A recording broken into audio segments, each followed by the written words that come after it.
नमस्कार, मी दिनेश कांजी. आपण बघताय न्यूजडंका. सर्वप्रथम न्यूजडंकाच्या प्रेक्षकांना रक्षाबंधन सणाच्या मनपूर्वक शुभेच्छा. आजचा दिवस सणावाराचा आहे, गोडधोडाचा आहे, परंतु तरीसुद्धा एका गंभीर विषयाकडे मी आपलं लक्ष वेधू इच्छितो. मुंबई पोलिसांनी एक अजब फंडा शोधून काढलेला आहे. मुस्लिम सणावाराच्या काळामध्ये हिंदू मंदिरं आणि हिंदूंना सुरक्षित ठेवण्यासाठी 2 दिवसापूर्वी मुस्लिम बांधवांनी ईद साजरी केली.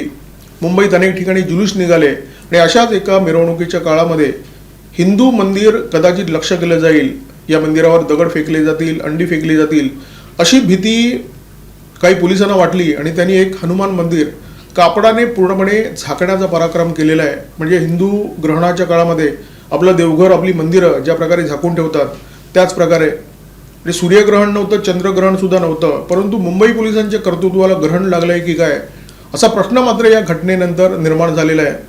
जी मिरवणूक निघाली ती मुंबईच्या उपनगरात निघाली. ती मिरवणूक काढणारा जो नेता होता तो उबाटाचा आमदार होता. ही घटना अत्यंत दुर्दैवी आहे, अत्यंत धक्कादायक आहे आणि अत्यंत धोकादायक सुद्धा, कारण भविष्यामध्ये हा ट्रेंड सेट होऊ शकतो. घटना एकांडी आहे, म्हणजे मुंबईत अनेक ठिकाणी असं घडलं आहे, अशातला भाग नाही आहे. तरीसुद्धा याचा निषेध केला पाहिजे, याची दखल घेतली पाहिजे आणि जे संबंधित लोक आहेत त्यांच्यावर कारवाई झाली पाहिजे. जोगेश्वरी पश्चिमेमध्ये ही ईदची मिरवणूक काढण्यात आली होती. उबाटा शिवसेनेचा आमदार हारून खान यांनी या मिरवणुकीचे नेतृत्व केलं. त्याची मुलगी सुद्धा याच भागातून नगरसेविका म्हणून विजयी झालेली आहे. मोठ्या संख्येने मुस्लिम या मिरवणुकीमध्ये सहभागी झाले होते. या मिरवणुकीमध्ये पॅलेस्टाईनचे झेंडे फडकवण्यात येत होते.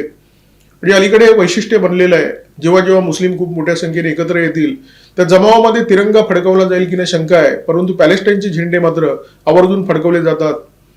या मिरवणुकीमध्ये हिंदुस्थानचा एक नकाशा सुद्धा झळकवण्यात आला होता, ज्या नकाशाच्या मधोमध एक खूप मोठी मशीद दाखवण्यात आली होती. या मिरवणुकीमध्ये घोषणाबाजी करण्यात आली, मस्जिद वही बनाएंगे. ईदच्या या मिरवणुकीमध्ये अनेक चिथावणीखोर घोषणा देण्यात आल्या. या चिथावणीखोर घोषणा देणाऱ्यांच्या विरोधात आंबोली पोलीस स्टेशनने काही कारवाई केली की नाही ठाऊक नाहीये, परंतु या मिरवणुकीच्या मार्गात रस्त्याच्या कडेला एक हनुमान मंदिर होतं, त्या मंदिरावर मात्र कारवाई झालेली आहे. ही मिरवणूक निघण्याच्या बराच काळ आधी हे संपूर्ण मंदिर पांढऱ्या कापडाने झाकून ठेवण्यात आलं होतं. लोकांना देऊळ बंद करण्यात आलं होतं, लोकांना दर्शन घेण्याची मनाई करण्यात आली होती आणि या प्रकारच्या विरोधात स्थानिक हिंदूंमध्ये प्रचंड रोष होता. कधी काळी मुंबई पोलिसांची तुलना स्कॉटलंड यार्डच्या पोलिसांशी केली जायची, परंतु आज तो दरारा संपुष्टात आलाय की काय असा प्रश्न या घटनेमुळे निर्माण झालेला आहे. मुंबई ही देशाची आर्थिक राजधानी आहे. हे शहर शांत राहील, हे शहर धावतं राहील, याची काळजी घेणं हे पोलिसांचं काम आहे. मुंबईची कायदा सुव्यवस्था राखणं हे पोलिसांचं काम आहे आणि अनेकदा पोलीस ही जबाबदारी अत्यंत उत्तमपणे पार सुद्धा पाडत असतात, परंतु काही घटना अशा घडतात की ज्याच्यामुळे या लौकिकाला गालबोट लागत असते. मुंबई सारख्या शहरामध्ये ही घटना घडलेली आहे. 12 तास हिंदूंचं एक मंदिर बंद करून ठेवण्यात आलं. का तर ईदची मिरवणूक होती. बरं, मंदिर कोणाचं होतं? मंदिर होतं बजरंगबलीचं. म्हणजे ज्या बजरंगबलीबद्दल असं म्हटलं जातं, भूत पिशाच निकट नि आवे, महावीर जब नाम सुनावे. म्हणजे ज्याचं फक्त नाव घेतल्यानंतर भूत पिशाचच्या तुमच्या जवळपास फिरकत नाही, तो बजरंगबली सुद्धा असुरक्षित आहे असं मुंबईतल्या एका पोलीस ठाण्याच्या अधिकाऱ्यांना वाटलं. ईद दरवर्षी मुंबईमध्ये साजरी केली जाते. ईदच्या निमित्त दरवर्षी मिरवणुका निघतात. यावर्षी ज्या मिरवणुका निघाल्या त्याच्यामध्ये जरा जास्तच गर्दी होती, परंतु मिरवणुका आणि मिरवणुकांचा बंदोबस्त करणं हे पोलिसांच्या नित्याच्या कामकाजाचा भाग आहे. मुंबईमध्ये एकही असं ठिकाण नाहीये, एकही असं पोलीस स्टेशन नाहीये जिथे ईदची मिरवणूक निघाली आहे म्हणून पोलिसांनी मंदिर झाकण्याचा पराक्रम केला. हे फक्त आंबोली पोलिसांना सुचलं आणि त्याच्यानंतर हा विषय गेला हिंदू जागरण समितीकडे. हिंदू जागरण मंचच्या कार्यकर्त्यांनी या घटनास्थळी धाव घेतली. सूरज देशपांडे आणि त्यांच्यासोबत काही कार्यकर्ते इथे गेले आणि त्यांनी पोलिसांना विचारलं, हे का केलंय तुम्ही? मंदिर कशाला बंद केलंय? कोणाला विचारून बंद केलंय? मंदिर बंद करण्याचं कारण काय? तर पोलीस अधिकाऱ्यांनी त्याला जे उत्तर दिलं ते अत्यंत मासलेवाईक होतं. ते म्हणाले की माझा देव आहे आणि माझा देव सुरक्षित राहावा म्हणून आम्ही हे सगळं केलेलं आहे. हिंदू जागरण मंचचे जे कार्यकर्ते आहेत ते सुद्धा शांत बसले नाहीत. सूरज देशपांडेंनी पोलिसांना प्रश्न विचारला, जर कोणी कायदा सुव्यवस्था हातात घेतली तर त्याच्यावर कारवाई करणं हे तुमचं काम आहे. मंदिरावर कसली कारवाई करताय? मंदिर कसलं बंद करताय? मंदिर बंद करण्यापेक्षा जे कायदा हातात घेतात त्यांच्यावर कारवाई करा. आणि हा वादविवाद नंतर बराच वेळ चालला. पोलिसांनी बराच वेळ खिंड लढवली आणि त्याच्यानंतर 7:30-8च्या सुमारास पोलिसांनी हे झाकलेलं मंदिर पुन्हा खुलं केलं. याच्यावर जे कापड टाकलं होतं ते बाजूला केलं.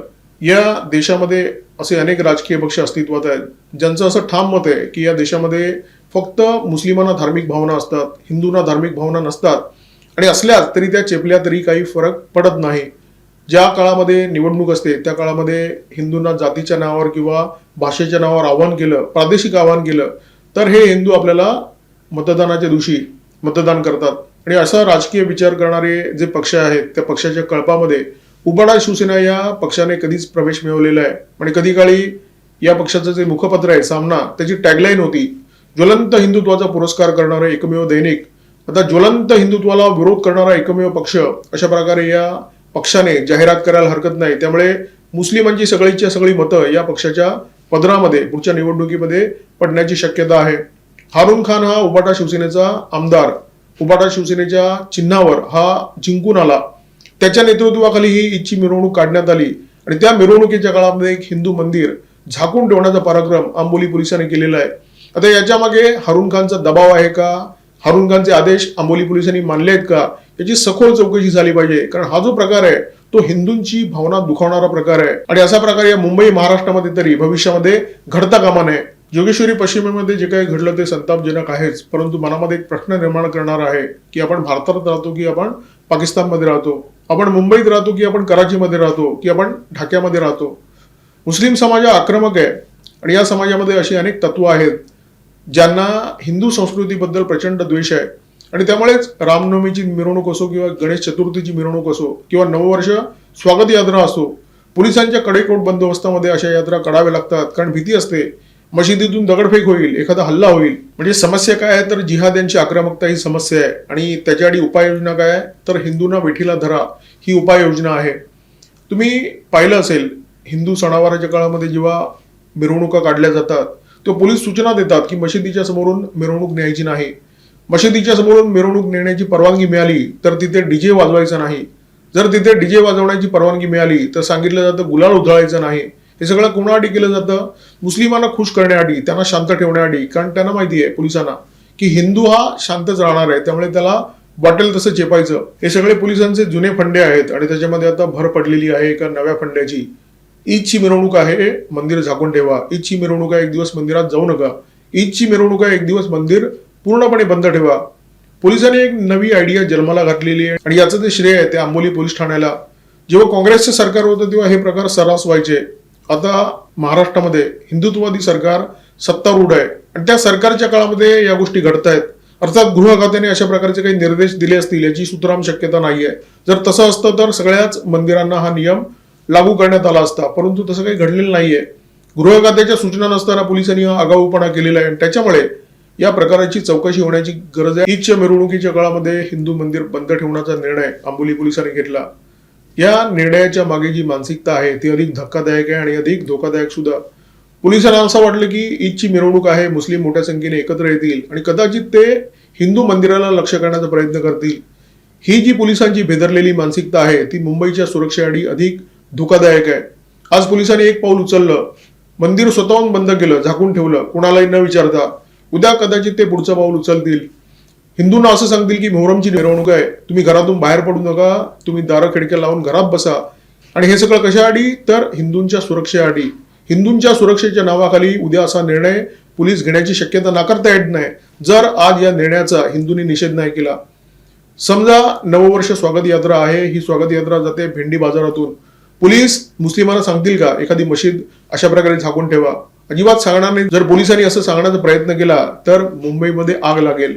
बरं, प्रत्येक वेळी हिंदूंना चिपण्याचा प्रयत्न होतो, त्याचं कारण काय?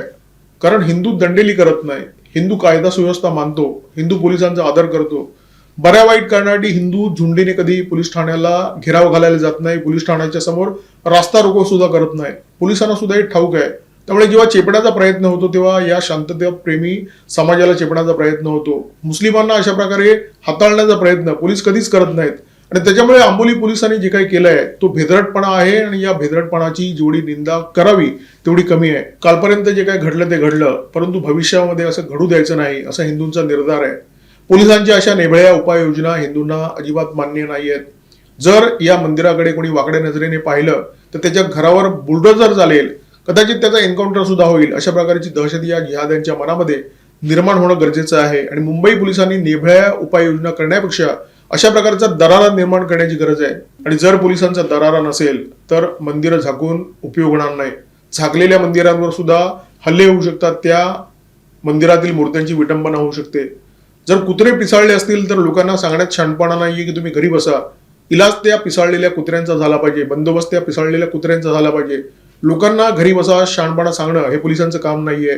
पोलिसांचं काम आहे जे समाजकंटक आहेत त्यांना वेचून ठेचणं आणि त्यांचा बंदोबस्त करणं. एक गोष्ट स्पष्ट करू इच्छितो की आंबोलीमध्ये जे काही घडलं, म्हणजे आंबोली पोलीस ठाण्याच्या हद्दीमध्ये जोगेश्वरी पश्चिमेच्या घासवाला कंपाऊंडमध्ये जे काही घडलं ती घटना अपवादात्मक आहे. बाकी ईदच्या दिवशी मुंबई शांत ठेवण्यामध्ये पोलिसांना जे काही करायचं ते त्यांनी व्यवस्थित केलेलं आहे आणि मुंबई व्यवस्थित शांत ठेवलेली आहे. परेलमध्ये दंगा करणाऱ्या तरुणांना व्यवस्थित फटके सुद्धा दिलेले आहेत. परंतु आंबोलीमध्ये जे काही घडलं त्याची दखल घेतली गेली पाहिजे आणि ज्या मानसिकतेपुढे हे घडलं त्या मानसिकतेवर इलाज झाला पाहिजे. या व्हिडिओमध्ये तुर्तास इथेच थांबतोय. माझ्यासोबत होते cameraman Mithil Kadam, video editor Omkar Bhagwat. नमस्कार आणि धन्यवाद.